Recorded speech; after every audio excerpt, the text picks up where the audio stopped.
Muy buenas noches. Vamos a hablar acerca de la Ilustración, el siglo de las luces. Este tema está enmarcado dentro de la Edad Moderna, de nuestra historia en la Edad Moderna. Como habíamos visto, la Reforma, la Contrarreforma. La Reforma es protestante de una nueva iglesia. La Contrarreforma es la idea, lo que busca, la respuesta que da la Iglesia Católica.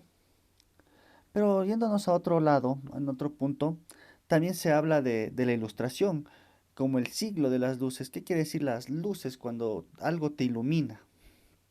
¿Sí? Entre los siglos XVII y XVIII fueron testigos de grandes cambios. Sí, hubieron muchos cambios, grandes descubrimientos geográficos, expansión del comercio y demás dentro del mundo contemporáneo. Bien, aquí podemos ver los grandes descubrimientos geográficos que ampliaron el mundo conocido, por ejemplo, el descubrimiento de América, se da la expansión del comercio, los países europeos se iban fortaleciendo debido a esta explotación de las tierras americanas. Otro vendría estando el ascenso de la burguesía desplazando a la nobleza feudal. Bueno, eso les voy a ir diciendo cómo se va dando. La consolidación de las monarquías absolutas. Cada Cada pueblo estaba gobernado por una monarquía. Una monarquía es el poder absoluto en las manos de una sola persona, ¿sí? Entonces, esto estaba instaurado dentro de la época de la Ilustración, el siglo de las luces, que va del siglo XVII al siglo XVIII. El surgimiento de los estilos artísticos como el barroco, el rococó y el neoclasicismo. La ilustración, la principal característica es su creencia en el predominio de la razón. Ustedes ponen ilustración y es un sinónimo de razón. Es utilizar la inteligencia humana de una manera distinta como la veníamos utilizando, en donde el ser humano busca el origen de la verdad de las cosas, ¿sí? Entonces por eso se llama el siglo de las luces, porque proporciona una luz a tu mente, una luz a la razón, ¿no? Otros rasgos propios de la ilustración, el uso de esta razón que les nombro es de manera crítica como forma de superar la superstición religiosa en la época. Hace muchos años, en esa época, eh, la religión era muy supersticiosa en ciertos ámbitos, como por ejemplo, mm, en Semana Santa, no bañarse en agua santa porque te haces pescado, por ejemplo, superstición, esta cuestión eh, de otro tipo de supersticiones muy parecidas a esas. Tenemos también algunas que no son de religiosas. Se puede decir que la lechuza presagia los desastres, bueno, derramar aceites de mala suerte, son supersticiones, ¿sí? Entonces vemos como algo que no está vinculado a la razón, ¿sí?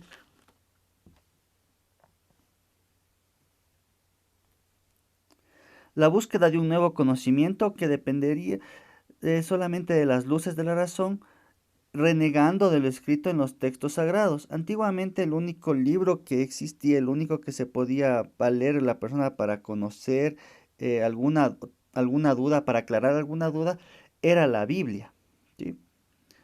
Y con el invento de la imprenta, la Biblia también se pudo difundir a muchos lugares.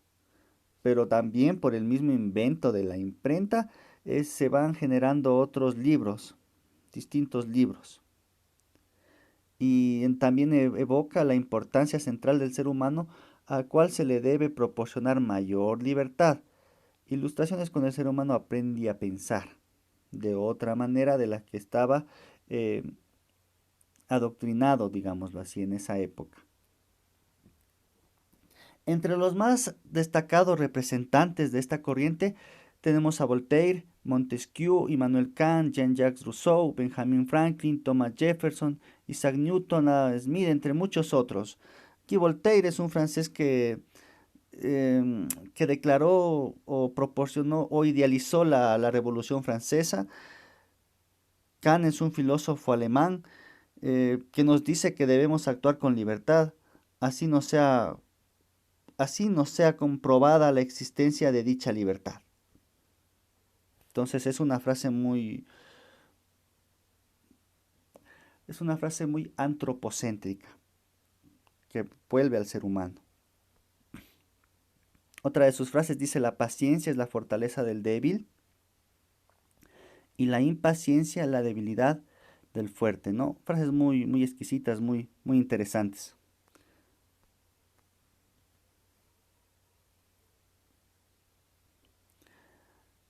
Obviamente, como la ilustración no podían quedarse las palabras simplemente en el viento, las ideas en el viento, se tenía que archivar este gran conocimiento.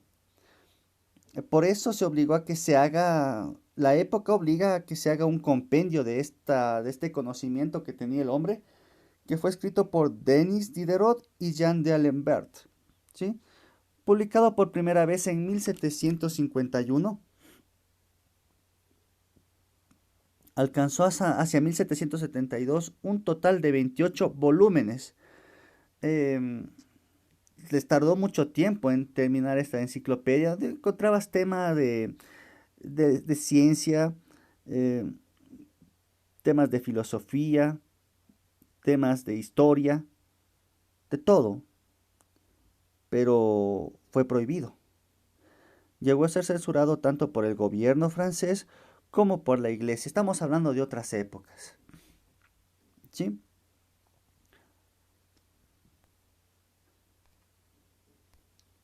Aquí podemos ver qué significa el despotismo ilustrado.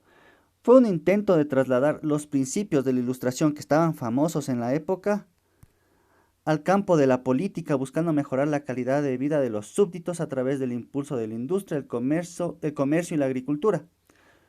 Sus principales representantes fueron Federico II de Prusia, Catalina la Grande de Rusia, Carlos III de España.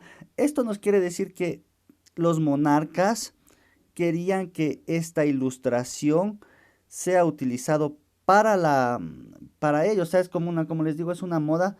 Por eso dice una famosa frase: todo para el pueblo, pero sin el pueblo, ¿sí? Entonces, simpatizan con la idea de la ilustración por el simple hecho de ser populistas, ¿no? De caer bien a la gente. El arte del siglo de las luces. Aquí hay varios tipos de arte, como es el barroco. El arte barroco es un movimiento cultural y artístico que busca este movimiento. Es el gusto por lo elegante, extravagante y el exceso de ornamento.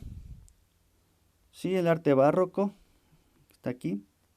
Es el exceso de adornos, muestra la opulencia. Es característico de la iglesia. Otro tipo de arte es el rococó. Es un movimiento artístico italiano. Es un arte individualista. Este es un arte más de los nobles, de los reyes, de los cortesanos, ¿sí? Muestra su modo de vida, cómo disfrutan la vida siendo monarcas.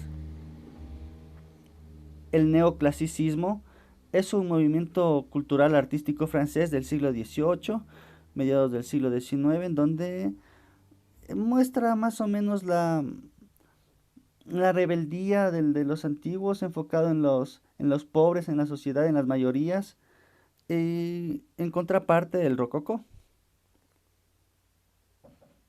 Esos son algunos tipos de arte que existía en el siglo de las luces. Bien, también tenemos nosotros a varios ilustrados, ¿sí? En nuestro país. Las ideas de la ilustración se propagaron en los territorios del Imperio Español, como los virreinatos de México o de Perú. Aquí tenemos a Eugenio de Santa Cruz y Espejo. em, es- este hombre nació en Quito, pero tiene un origen indígena. Dicen que tiene un origen indígena. Y fue médico, fue también escritor, conocedor de muchas ciencias, fomentó el periodismo y lo difundió. También sabía mucho de educación y, y desarrolló mucho por el intelecto de los quiteños, ¿no? Dio mucha cabida a que muchas personas se puedan destacar y puedan también conocer la verdad porque era un periodista, ¿sí? Tenemos a otro ilustrado que, bueno, él no es quiteño, es riobambeño, es un científico, ¿no? Por el otro lado, él es en cambio científico, colaboró en la misión geodésica francesa con el francés Carlos María de la Condamine, entonces ayudó a medir el territorio, calcular distancias y demás, ¿sí? Entonces ambos son dos ilustrados quiteños que fueron un aporte muy importante para nuestro país. Aquí están los aportes. Eugenio Espejo fundó la llamada Sociedad Patriótica y Amigos del País, siguiendo el ejemplo peninsular, el ejemplo de España, la cual promovía el pensamiento y la cultura de la ilustración, pero además cultivaba en secreto ideas de libertad e independencia, ¿no? Por lo cual se le conoce como precursor de nuestra independencia. Pedro Vicente Maldonado se especializó en varias ciencias y adquirió el conocimiento poco comunes para las sociedades entonces, eh, conocimientos en matemática y física, siendo además colaborador de la primera misión geodésica franco-española, ¿no? Entonces, con esto terminamos. Espero que haya sido de mucha utilidad esta clase. Hablamos acerca de la ilustración El siglo de las luces. Muchas gracias. Hasta luego.